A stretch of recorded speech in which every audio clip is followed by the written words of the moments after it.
اور محرم آتے ہی شرق و غرب، شمال و جنوب، تمام تر مومنین کے درمیان ایک چرچا مشہور ہو جاتا ہے، وہ صبت رسول، لخت جگر بطول سیدہ فاطمۃ الزہرا کی آنکھوں کے نور سیدنا امام حسین اعظم رضی اللہ تعالی عنہ کی قربانی کے چرچے ہیں۔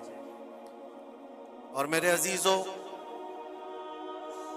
صدیاں بیت گئی سیدنا امام حسین کی قربانی کو لے کر، لیکن ذکر اب تک پرانا نہیں ہوا۔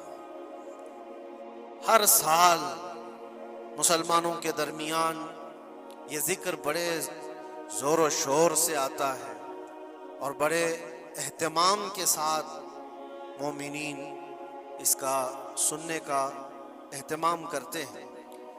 میں ایک چیز آپ کو بتاؤں، کبھی کسی نے یہ نہیں کہا کہ ہر سال کربلا کی داستانیں کیوں سناتے ہیں۔ آدمی اگر ایک کہانی سنا ہو تو دوسری مرتبہ سننے کا اس کو دل نہیں کرتا، یا اگر بہت انٹرسٹڈ ہے تو دوسری مرتبہ سن لے گا، تیسری مرتبہ دل نہیں کرتا۔ لیکن مجھے بتاؤ، بچپن سے ہر سال آپ شوق سے سنتے ہیں یا نہیں امام حسین کو؟ اور کبھی مقرر سے یہ نہیں کہتے یا سنانے والے سے یہ نہیں کہتے کہ ہر سال یہی سنایا جا رہا ہے، بلکہ میں یہ کہتا ہوں، ہم اگر ہر سال کربلا کی داستانیں سناتے تو چلو مان لیا کہ کوئی مولوی صاحب لوگوں نے یہ شروع کر رکھا ہو، لیکن یہ کروڑوں کے عوام کیا پاگل ہے جو ہر سال سننا چاہتے ہیں؟ حقیقت میں بات یہ ہے، میں اس کو ایک فلسفے سے سمجھانا چاہتا ہوں۔ آپ کلمہ کون سا پڑھتے ہیں؟ لا الہ الا اللہ محمد رسول۔ آپ کے باپ کا کلمہ بھی یہی تھا، آپ کے دادا کا کلمہ بھی یہی تھا، پردادا کا بھی کلمہ یہی تھا، سالوں پہلے بھی جائیں تو صحابہ، تابعین، اولیاء کا کلمہ بھی یہی تھا۔ 14 صدیاں بیت گئی، ہر صدی میں یہی کلمہ، اور آج بھی ہم اس کلمے کو ایک ایک بار نہیں سینکڑوں مرتبہ پڑھتے ہیں، اپنے بچوں کو بھی یہی یاد دلاتے ہیں۔ لیکن کبھی یہ کیوں نہیں کہتے کہ یہ کلمہ بہت پرانا ہے، اسی کو کیوں پڑھا جاتا ہے؟ نیا کلمہ نہیں آئے گا، پرانا ہے، سب کو پتا ہے، لیکن پڑھنے میں کبھی کسی کو اکتاہٹ بھی نہیں آتی۔ کلمہ طیبہ جو پڑھتا ہے اسے اندازہ ہوتا ہوگا شوق سے اس کا ورد کرتا ہے۔ جہاں پر بھی ذکر کر کے دیکھیں آپ لا الہ الا اللہ محمد الرسول اللہ کا، اکتاہٹ نہیں آتی، بے چینی نہیں ہے، اس میں جدت ہے، اس میں نیاپن ہے۔ یہ کلمہ ہر صدی کا ہے، ہر زمانے کا ہے۔ تو 14 صدیوں سے جب کلمہ پرانا نہیں ہوا تو پھر وہ بات ہمیں یاد آتی، حسین اعظم ہے کون، جس کو اس شعر سے سمجھا گیا ہے، سر داد نہ داد دست در دست یزید، حقا کے بنائے لا الہ است حسین۔ سر دے دیا ہاتھ نہ دیا یزید کے ہاتھ میں، اور حق تو یہ ہے کہ لا الہ کی جڑ کا نام حسین ہے۔ تو لا الہ کی جڑ کا نام، لا الہ کی بنیاد کا نام حسین ہے، تو جس طرح کلمہ پرانا نہیں ہوتا، اسی طرح حسین کا تذکرہ بھی کبھی پرانا نہیں ہوتا۔ عزیزان گرامی، محرم الحرام یہ حرمت والے 4 مہینوں میں سے ایک ہے۔ سال کے 12 مہینوں میں اللہ تعالیٰ نے قرآن پاک میں فرمایا 4 مہینے حرمت والے ہیں، رجب، اور پھر یہ ذی القعدہ، ذی الحجہ اور محرم، یہ 4 مہینے حرمت والے ہیں۔ اس میں جنگ و جدال، قتل و قتال سب حرام ہے۔ صرف آپس کی بات نہیں کر رہا میں، کسی دوسرے کے ساتھ بھی جو جنگیں ہوتی تھی اس وقت یہ سب حرام ہو جاتی، سب تلواریں نیچے رکھ لیے جاتے حرمت والے مہینوں۔ لیکن تف ہے، لعنت ہے اس یزیدی فوج پر جس نے حرمت والے مہینے کا بھی خیال نہیں کیا، اور نہ ہی کفار و مشرکین سے ان کا مقابلہ تھا، بلکہ رسول اللہ کے گھر والوں سے مقابلہ تھا، اہل بیت اطہار سے مقابلہ تھا۔ حرمت والے مہینوں کی دھجیاں اڑا دی گئی، کربلا کے اس میدان کو پورا لالا زار کر دیا، اس طرح خون ریز کر دیا گیا، ہر جگہ اہل بیت کے ٹکڑے نظر آتے تھے۔ وہ ایک عظیم سانحہ ہے ایک عظیم حادثہ ہے جس کو رہتی دنیا تک بھلایا نہیں جا سکتا۔ السلام علیکم دوستو، جیسا کہ آپ نے ویڈیو میں سنا کہ کس طرح سے مفتی سلمان اجہری کربلا کو لے کر کے باتیں کر رہے ہیں کہ کربلا جب بھی شہدائے کربلا یعنی محرم شریف چالو ہوتا ہے اور جب سے لے کر کے ہر سال کربلا کی ہی بات کی جاتی ہے اور امام حسین کی شہادت اور ان کی جو فاقہ کشی تھی اس کی ہی بات کی جاتی ہے۔ دوستو، جس طرح سے مفتی سلمان اجہری اپنے بیان کے ذریعے سمجھانے کی کوشش کر رہے ہیں، بتانے کی کوشش کر رہے ہیں کہ مسلمانوں کے اندر جو ہے کہ جس طرح سے صبر ہونا چاہیے اور جس طرح سے ان کے اندر وہ انسانیت ہونا چاہیے کہ کربلا میں کس طرح سے صبر ہوا اور کس طرح سے فاقہ کشی کی گئی اور کس طرح سے مسلمانوں کے اوپر جب ظلم ہوتا ہے تو کس طرح سے ہمیں صبر کرنا چاہیے۔ تو دوستو چلیے پورے ویڈیو کو دیکھتے ہیں شروع سے لے کر کے انت تک، اور دوستو ہمارے چینل پہ پہلی بار ہیں تو سبسکرائب ضرور کریں۔ دنیا نے امام حسین کی داستان کربلا کی بہت سنائی اور ہم بھی سناتے رہے اور سنتے بھی رہے۔ وہ تو آخری وقت کی قربانیاں ہیں، جب آپ کی زندگی پاک تمام ہونے کو آئی اس وقت تو کربلا میں پہنچے، لیکن آپ کی ابتدائی زندگی اور آپ کی جوانی، یہ سب معاملات ہر نوجوان کے سامنے ہونا چاہیے۔ اگر نوجوان آج ہمارا یہ کہتا ہے کہ میرا آئیڈیل حسین ہے تو اس کو حسین کی زندگی پڑھنا چاہیے۔ اگر وہ پڑھے گا تو یزیدیوں کی طرح جینا چھوڑ دے گا، جینے کا طریقہ یزیدیوں کی طرح اور نعرے حسین کے ہوں تو یہ زمین و آسمان کا فرق ہے میرے عزیزوں۔ سیدنا امام حسین رضی اللہ تعالیٰ عنہ کے گھرانے کی بات میں آپ کو کہوں، ایک بار حضور پاک صلی اللہ تعالیٰ علیہ وسلم حضرت فاطمہ کے گھر تشریف لائے تھے۔ یہ کون سا وقت تھا میں آپ کو بتاؤں، بچے دونوں بیمار تھے، امام حسن اور امام حسین۔ تو حضرت فاطمہ نے منت کر لی تھی کہ اگر یہ بچے صحت یاب ہو جائیں تو 3 روزے رکھیں۔ حضرت علی نے بھی منت کر لی، تو اس کے بعد بچے صحت یاب ہو گئے تو روزے رکھے۔ حضرت علی رضی اللہ تعالیٰ عنہ داماد رسول، اسد اللہ الغالب، شیر خدا جن کو کہتے ہیں، فاتح خیبر شکن اور فاتح خیبر، سیدنا علی ابن ابی طالب رضی اللہ تعالیٰ عنہ ایک کھجوروں کے باغیچے میں کام کیا کرتے تھے اور مزدوری میں صرف 2 درہم آپ کو ملتے تھے۔ وہ 2 درہم ایسے کہ اس سے مدینے میں اتنا آٹا ملتا تھا جس سے 5 روٹیاں بن سکتی تھی۔ یہ دن کی مزدوری تھی ان کی، دن بھر کام کر کے آتے، روزہ رکھ کر کے گئے تھے، کام کر کے 2 درہم مزدوری میں لے آئے اور اس کے بعد آٹا خرید کر لائے اور کہا فاطمہ روٹیاں بنا لو۔ 5 لوگ تھے گھر میں، حضرت فاطمہ، حضرت علی اور آپ کی ایک کنیز فضہ اور حضرت حسن اور حسین رضی اللہ تعالیٰ عنہ۔ 5 روٹیاں بنی تھی اور شام میں افطار کے لیے بیٹھے تھے تو عین افطار کے وقت ایک مسکین دروازے پر آتا ہے، وہ کہتا ہے یہ اہل بیت کا گھرانہ ہے، میں بہت بھوکا ہوں، کیا مجھے کچھ کھلایا جا سکتا ہے؟ حضرت فاطمہ نے 5 روٹیاں اٹھا کر اس کی جھولی میں ڈال دی، ایک بھی نہیں رکھا، اور پانی پی کر افطار کر لیا۔ کیا یہ کر سکتا ہے ہم میں سے کوئی؟ افطاری کے وقت ہمارے سامنے رکھا ہوا سامان ادھر سے ادھر ہونے نہیں دیتے۔ کوئی تمہارا شربت تھوڑا سا اٹھا لے تو دیکھو پارا کتنا چڑھ جاتا ہے۔ افطاری کے وقت تو سب کو بھوک شدت کی لگی رہتی، اور اس وقت گھر میں جو موجود ہے وہ اٹھا کے دے دینا۔ مسکین تو لے کر چلا گیا اور یہ پانی سے افطار کر کے رہ گئے، رات کو اسی پانی سے سحری، دوسرا روزہ تھا۔ حضرت علی مزدوری پر گئے، پھر وہی مزدوری اور آٹا لائے، 5 روٹیاں بنی اور افطار میں بیٹھے تھے کہ ایک یتیم بچہ آ گیا جس کے ماں باپ نہیں تھے۔ اس نے آواز لگانی شروع کی کہ میرا کوئی نہیں ہے، میرا آسرا نہیں ہے، میرا باپ نہیں ہے، میں یتیم ہوں، کیا مجھے اس گھر سے کھلایا جا سکتا ہے؟ آج حضرت فاطمہ نے وہ 5 روٹیاں اٹھائی، اس کی جھولی میں ڈال دی، کہا صبر کر لو، ہم پانی پی لیں گے۔ پانی پی کر دوسرا دن افطار کر لیا انہوں نے، اور اس دن اسی طرح سے سحری کی، اور تیسرا روزہ تھا۔ کون رکھ سکتا ہے میرے عزیزوں؟ ایک روزہ ہی لوگوں کے لیے کتنا بھاری ہوتا ہے۔